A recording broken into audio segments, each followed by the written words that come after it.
पटना के Khan global studies पर हमला मामले में नया ट्विस्ट आ चुका है। खान सर के 2 सिक्योरिटी गार्ड को पुलिस ने गिरफ्तार कर लिया और उनके हथियार भी जब्त करके फॉरेंसिक जांच के लिए भेज दिया गया। 2 जून की रात फायरिंग मामले में आरोपी ज्ञान बिंदु कोचिंग सेंटर वालों की ओर से जारी सीसीटीवी फुटेज में दोनों गार्ड्स फायरिंग करते हुए नजर आ रहे हैं, जहां पर कदम कुआं थाने में 3 घंटे की पूछताछ के बाद दोनों गार्ड्स गिरफ्तार कर लिए गए। पुलिस ने खान सर से भी उनकी कोचिंग सेंटर के अंदर ही पूछताछ की और वीडियो के सत्यापन के बाद कदम कुआं थाने में नई एफआईआर दर्ज की गई। पटना के खान ग्लोबल स्टडीज पर हमला मामले में ज्ञान कोचिंग सेंटर के डायरेक्टर रोशन आनंद की गिरफ्तारी के बाद उनके छात्र सड़क पर उतर आए और कोचिंग सेंटर से कारगिल चौक तक कैंडल मार्च निकाला। पोस्टर बैनर लेकर के मार्च कर रहे 5000 से ज्यादा छात्रों ने रोशन आनंद को साजिश के तहत फंसाने का आरोप लगाया। आनंद रोशन की रिहाई की मांग करते हुए छात्रों ने खान सर को जिहादी बताया और कहा कि फायरिंग के सीसीटीवी फुटेज से पूरी सच्चाई सामने आ गई है। छात्रों के मुताबिक खान सर ने दोनों कोचिंग सेंटर्स के गार्ड के बीच के झगड़े को बिंदु कोचिंग सेंटर को बदनाम करने के लिए इस्तेमाल किया। दिल्ली के मालवीय नगर में होटल अग्निकांड के बाद से दिल्ली के रेखा गुप्ता सरकार लगातार एक्शन मोड में है। सीएम रेखा गुप्ता ने आज शाम 4 बजे एक हाई लेवल मीटिंग बुलाई है, जिसमें Delhi police, MCD, DDA, fire safety विभाग और जल बोर्ड के सीनियर अधिकारी मौजूद रहेंगे। माना ये जा रहा है कि इस बैठक में सरकार कई कड़ी फैसले ले सकती है। सीएम रेखा गुप्ता पहले ही कह चुकी है कि लोगों की जान से खिलवाड़ बर्दाश्त नहीं किया जाएगा। हाई लेवल बैठक के बाद से सीएम रेखा गुप्ता खुद प्रेस कॉन्फ्रेंस करके पूरी जानकारी देंगे। दिल्ली होटल अग्निकांड में 21 लोगों की मौत के बाद से जांच तेज हो चुकी है। फॉरेंसिक टीम मौका वारदात से सबूत जुटाए। जांच टीम को कई खामियां मिली। जिस फ्लोरिश होटल में आग लगी थी, वहां पर 60 मोबाइल फोन, 30 पासपोर्ट बरामद किए गए। दिल्ली नगर निगम टीम भी जांच के लिए फ्लोरिश होटल पहुंची। स्पॉट की वीडियोग्राफी और फोटोग्राफी की गई। दिल्ली नगर निगम के मेयर ने निगम कमिश्नर से 3 दिन में जांच की रिपोर्ट मांगी है। दिल्ली होटल अग्निकांड पर जॉइंट सीपी सदस्य वीज विजय कुमार ने ये बताया कि होटल में नियमों का पालन नहीं किया जा रहा था। होटल में अवैध रूप से रेस्टोरेंट चलाया जा रहा था, जिसमें जांच के दौरान 4 सिलेंडर जब्त किए गए। होटल अग्निकांड में 20 घायलों का अस्पताल में इलाज चल रहा है, जिसमें 6 लोगों की हालत काफी गंभीर बनी हुई है। दिल्ली के फ्लोरिश से होटल के मालिक लवकेश बजाज को साकेत कोर्ट ने 4 दिन की पुलिस रिमांड में भेज दिया। दिल्ली पुलिस ने कोर्ट को ये बताया कि होटल में कई फायर सेफ्टी नॉर्म्स नहीं थे। मामला बहुत बड़ा है, इसलिए कस्टडी में लेकर के पूछताछ बहुत जरूरी हो जाता है। अग्निकांड में 21 लोगों की मौत के बाद बुधवार रात लवकेश बजाज को गिरफ्तार किया गया था। पुलिस की पूछताछ में होटल मालिक ने यह भी बताया कि आग लगने के वक्त वो होटल के पास से गुजरा था, लेकिन डर की वजह से रुकने की बजाय वहां से भाग गया। पीएम मोदी आज से गुजरात और दमन के दौरे पर रहेंगे। पीएम मोदी सूरत और दमन में कुल 22,600 करोड़ रुपए की परियोजनाओं की सौगात देंगे। पीएम कई परियोजनाओं का शिलान्यास और लोकार्पण करेंगे। इन परियोजनाओं में 8 lane express control, Vadodara Mumbai expressway और कई अन्य सड़क परियोजनाएं शामिल हैं। प्रधानमंत्री दमन में नमो एयरपोर्ट टर्मिनल और नमो अस्पताल को भी राष्ट्र को समर्पित करेंगे।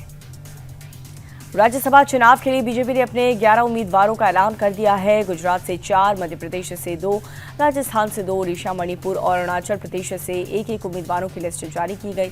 पार्टी के राष्ट्रीय महासचिव तरुण चुग मध्य प्रदेश से राज्यसभा के उम्मीदवार बनाए गए हैं। हाल ही में बीजेडी छोड़ करके आए देवाशीष सामंतराय को ओडिशा से उम्मीदवार बनाया गया। राजस्थान बीजेपी के पूर्व अध्यक्ष सतीश पूनिया का नाम भी इस लिस्ट में शामिल है। बीजेपी के बाद से कांग्रेस ने भी राज्यसभा के लिए अपने 7 उम्मीदवारों की लिस्ट जारी कर दी है। कांग्रेस कर्नाटक से 3 उम्मीदवारों को राज्यसभा में भेजने की तैयारी है, जिसमें पार्टी अध्यक्ष मल्लिकार्जुन खड़गे का नाम सबसे अहम है। साथ ही मंसूर अली खान और पवन खेड़ा को भी कर्नाटक से उम्मीदवार बनाया गया। मध्य प्रदेश से मीनाक्षी नटराजन कांग्रेस की उम्मीदवार होंगी, जबकि राजस्थान से नीरज डांगी, झारखंड से प्रणब झा और तमिलनाडु से प्रवीण चक्रवर्ती को उम्मीदवार बनाया गया है। असम में हिमंता सरकार का पहला कैबिनेट विस्तार आज होने जा रहा है। हिमंता कैबिनेट में 12 नए मंत्री शामिल किए जाएंगे और दोपहर 12:15 बजे लोक भवन में इन मंत्रियों को शपथ दिलाई जाएगी। मंत्रिमंडल में 3 नए चेहरों को शामिल किया जाएगा। नतीजों के बाद 12 मई को हिमंता बिस्वा शर्मा ने सिर्फ 4 मंत्रियों के साथ शपथ ली थी। इस विस्तार के बाद कैबिनेट में मंत्रियों की संख्या 16 हो जाएगी। कर्नाटक में सीएम डीके शिव कुमार ने मंत्रियों के विभागों का बंटवारा कर दिया। सीएम डीके शिव कुमार ने वित्त विभाग अपने पास रखा, जबकि डिप्टी सीएम जी परमेश्वर को राजस्व और खेल विभाग दिया गया। कांग्रेस अध्यक्ष खड़गे के बेटे प्रियांक खड़गे को गृह विभाग की जिम्मेदारी दी गई। सिद्धारमैया के बेटे यतेंद्र शहरी विकास विभाग की जिम्मेदारी संभालेंगी। पश्चिम बंगाल के आसनसोल में टीएमसी के 2 नेताओं को अरेस्ट कर लिया गया है, जहां पर रानीगंज पुलिस ने जबरन वसूली, धमकी देने और राजनीतिक उत्पीड़न के आरोप में गिरफ्तारी की है। पुलिस ने टीएमसी नेता शिव भट्टाचार्य और थितास बनर्जी को आसनसोल जिला अदालत में पेश किया। बीजेपी कार्यकर्ताओं की शिकायत के बाद से पुलिस ने कार्रवाई की। टीएमसी नेताओं की गिरफ्तारी के बाद से राजनीतिक गलियारों में हलचल काफी तेज हो चुकी है। पश्चिम बंगाल में टीएमसी नेता गौतम घोष को अवैध बालू कोयला तस्करी के मामले में अरेस्ट कर लिया गया है और गौतम घोष की गिरफ्तारी के बाद से बीजेपी कार्यकर्ताओं ने थाने के बाहर चोर चोर के नारे लगाए। अजय नदी से अवैध बालू खनन, कोयला कारोबार, सिंडिकेट राज और आतंक फैलाने के आरोप में पुलिस ने कार्रवाई की। ईडी की टीम ने घोटाले के सिलसिले में कई ठिकानों पर छापेमारी की। गौतम घोष को टीएमसी के पूर्व विधायक नरेंद्र नाथ चक्रवर्ती का बेहद करीबी माना जा रहा है। कोलकाता में टीएमसी नेता अजीत दास ठाकुर को पुलिस ने गिरफ्तार कर लिया। टीएमसी नेता पर जबरन वसूली, रिश्वत लेने समेत कई गंभीर मामलों में केस दर्ज है। कोर्ट में पेश करते समय स्थानीय लोगों ने अरिजीत दास ठाकुर पर अंडों से हमला कर दिया और इसी तरह पुलिस ने भीड़ से बचाकर आरोपी टीएमसी नेता को कोर्ट में पेश किया। श्रीनगर के घर में बीती रात भीषण आग लगने से हड़कंप मच गया। आग देखते ही देखते आसपास के 3 घरों में फैल गई। आग लगते ही अफरा तफरी मच गई। आग श्रीनगर के रेनावारी कलवाल मोहल्ले में लगी। फौरन फायर ब्रिगेड की सूचना दी गई।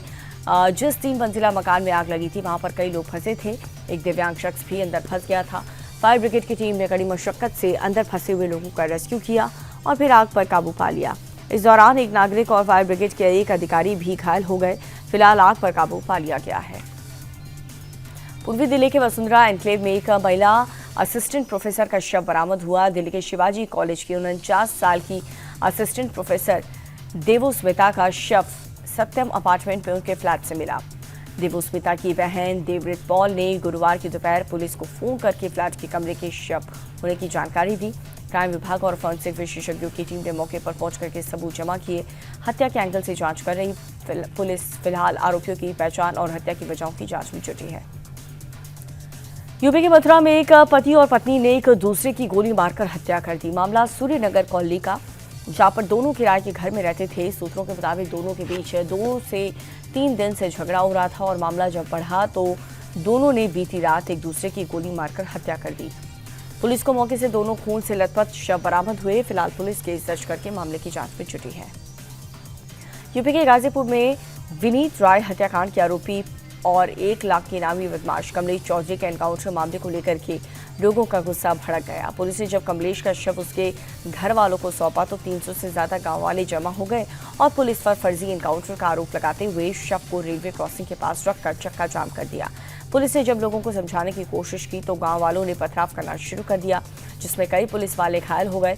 हालांकि पुलिस ने उपद्रवियों को खदेड़ दिया और घर वालों की मौजूदगी में कमलेश के शव का अंतिम संस्कार करवाया। मध्य प्रदेश के देवास जिले के टोंक में रास्ते को लेकर के 2 गुट के बीच विवाद हो गया। मामला इतना ज्यादा बढ़ गया कि दोनों गुट के बीच जम करके पत्थरबाजी शुरू हो गई।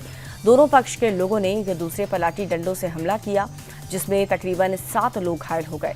बताया ये भी जा रहा है कि टोंक खुर्द में एक पक्ष ने रास्ते पर रेत डाली थी, जब दूसरे पक्ष के एक शख्स ने रास्ते से गुजरते वक्त रेत पर पैर रखे तो मारपीट शुरू हो गई। घायलों को फिलहाल अस्पताल में भर्ती करवा दिया गया है। हरियाणा के नूंह में पुलिस को एक बड़ी सफलता मिली है। पुलिस ने साइबर ठगी करने वाले गिरोह के 8 आरोपियों को अरेस्ट किया। छापेमारी के दौरान पुलिस ने 14 मोबाइल, 20 सिम कार्ड भी जब्त किए। आरोपी सोशल मीडिया पर फर्जी विज्ञापन, QR कोड के जरिए लोगों का शिकार बनाते थे। ज्यादातर विज्ञापन डॉग्स और साड़ियों के बिक्री के होते थे। पहचान छिपाने के लिए फर्जी सिम कार्ड और मोबाइल का इस्तेमाल करते थे। पुलिस अब गिरोह के नेटवर्क और बैंक खातों पर शामिल अन्य लोगों की पड़ताल कर रही है। प्रयागराज में एक भीषण सड़क हादसे में सपा लोहिया वाहिनी के प्रदेश सचिव की मौत हो गई। सिविल लाइन्स इलाके में देर रात एक दर्दनाक हादसा हुआ। रत्नेश यादव रात 1 बजकर घर लौट रहे थे और उसी समय उनकी तेज रफ्तार कार सड़क के किनारे एक पेड़ से टकरा गई। हादसा इतना भयानक था कि कार का अगला हिस्सा पूरी तरह से पिचक गया और घटना का वीडियो भी सोशल मीडिया पर वायरल है। दुर्घटना के समय सपा नेता के साथ गाड़ी में 3 लोग और सवार थे, जो कि गंभीर रूप से घायल हैं और उनका इलाज जारी है।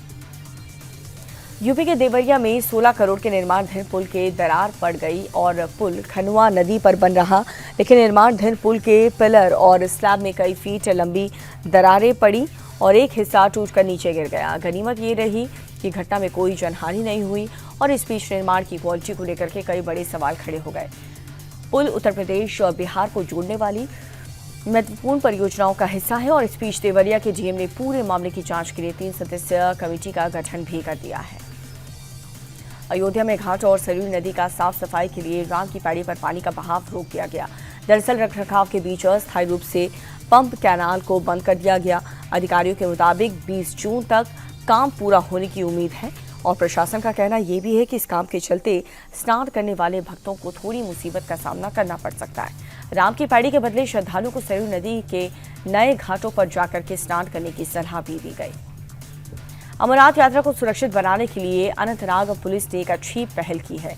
पुलिस ने एक क्यूआर आधारित मोबाइल एप्लीकेशन पहचान ऐप लॉन्च की, जिससे यात्रा मार्ग और प्रमुख पर्यटन स्थलों पर काम करने वाली एजेंसियों की जानकारी और रजिस्ट्रेशन में मदद मिलेगी। अनंतनाग पुलिस के मुताबिक पहचान ऐप के जरिए श्रद्धालुओं और पर्यटकों को सुरक्षित माहौल मुहैया करवाना है। भारत के नए T20 कैप्टन को लेकर के जारी सस्पेंस खत्म हो गया है। बीसीसीआई सूत्रों के मुताबिक श्रेयस अय्यर T20 में भारत की सीनियर पुरुष टीम के कप्तान और तिलक वर्मा उप कप्तान होंगे। सूर्य कुमार यादव को खराब प्रदर्शन के चलते कप्तानी से हटा दिया गया, तो वहीं भारतीय टीम में युवा खिलाड़ियों को अधिक मौके देने की रणनीति के तहत ये बड़ा बदलाव किया गया। 6 जून को होने वाली चयन समिति की बैठक के बाद आयरलैंड और इंग्लैंड दौरे के लिए भारत की टीम की घोषणा की जाएगी। 15 साल के युवा बल्लेबाज वैभव सूर्यवंशी को आयरलैंड और इंग्लैंड दौरे के लिए भारतीय T20 में पहली बार मौका मिल सकता है। चयनकर्ता आगामी T20 विश्व कप 2028 और लॉस एंजलिस ओलंपिक 2028 को ध्यान में रखते हुए युवा खिलाड़ियों पर दाव लगाने की तैयारी में है। 6 जून को घोषित होने वाली भारतीय T20 टीम में सूर्यवंशी का नाम शामिल हो सकता है। अगर ऐसा होता है तो सचिन तेंदुलकर के बाद वैभव सबसे कम उम्र के भारतीय पुरुष टीम में चुने जाने वाले खिलाड़ी बन जाएंगे। भारतीय क्रिकेट टीम को अफगानिस्तान को खिलाफ वनडे सीरीज के पहले बड़ा झटका लगा। विराट कोहली हैमस्ट्रिंग चोट के कारण 3 मैचेस की वनडे सीरीज से बाहर हो गए। कोहली आईपीएल में शानदार फॉर्म में थे और उन्होंने आरसीबी को लगातार दूसरी बार खिताब दिलाने में अहम भूमिका निभाई। विराट की गैर मौजूदगी में ऋतुराज गायकवाड़ को भारतीय टीम में शामिल किया गया। विराट को बेंगलुरु के सेंटर ऑफ एक्सीलेंस में रिपोर्ट करने के लिए कहा गया है। भारत अफगानिस्तान के बीच वनडे सीरीज 13 जून से शुरू होगा। बॉक्सिंग में देश की बेटियों का जलवा देखने को मिल रहा है। वर्ल्ड बॉक्सिंग रैंकिंग में जैस्मीन मौर्य महिला 57 किलो वर्ग में टॉप पर है। प्रिया धनदास भी 60 किलोग्राम और विश्वनाथ सुरेश 50 किलोग्राम वर्ग में टॉप 3 में शामिल हैं। भारतीय बॉक्सर ने महिलाओं के 10 में से 9 वजन वर्ग में टॉप 10 में जगह बनाई। मीनाक्षी 48 किलोग्राम वर्ग में दुनिया की नंबर 1 मुक्केबाज बनी।